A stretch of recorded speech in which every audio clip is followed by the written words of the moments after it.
यह कहानी एक दिव्यांग राजा की है जिसके राज में कोई भी परेशानी या समस्या नहीं थी।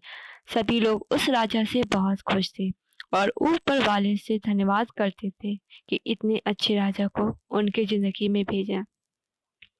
वह राजा दिव्यांग था।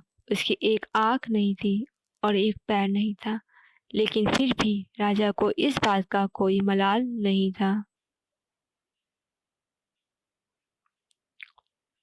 एक दिन राजा अपने महल के गलियारों में घूमते हुए अपने पूर्वजों की लगी तस्वीर को देख रहा था और सोच रहा था कि मेरे पिताजी इतने शूरवीर थे, उनके पिताजी इतने शूरवीर थे, हम इतने शूरवीर खानदान में जन्म लेने का मौका मिला है, यह ऊपर वाले का धन्यवाद है।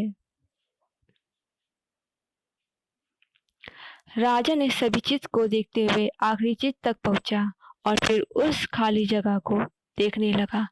तो वह चिंता में पड़ गया क्योंकि उसे मालूम था कि अब यहाँ जो तस्वीर लगेगी उसी की लगेगी। लेकिन राजा को इस बात की चिंता नहीं थी कि वह मर जाएगा।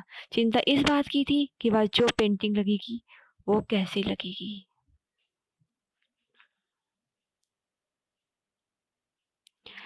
राजा का एक आंख और एक पैर न होने की वजह से वह चिंता में पड़ गया और सोचने लगा कि इस गलियारे में इतने शानदार पेंटिंग लगी है, लेकिन मेरी एक आंख और एक पैर न होने की वजह से मेरी ही तस्वीर सबसे खराब लगेगी और सबसे भद्दी दिखेगी।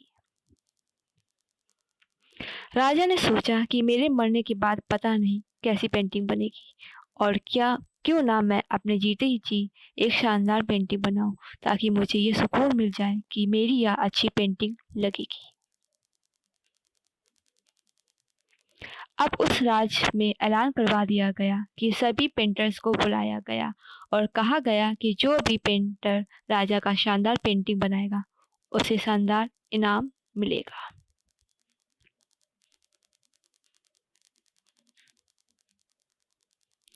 अब सभी पेंटर राज में आए और उन पेंटर्स को पता था कि अगर शानदार पेंटिंग बनेगी तो शानदार इनाम मिलेगा, लेकिन जिस राजा का एक आंख नहीं एक पैर नहीं उसकी शानदार पेंटिंग कैसे बनेगी। पेंटर सोच रहा था कि इनाम का तो पता नहीं, लेकिन अगर शानदार पेंटिंग नहीं बनी और राजा गुस्सा हो गया तो उसे सजा मिलेगी। इसलिए बड़े बड़े चित्रकार भी आगे नहीं आए।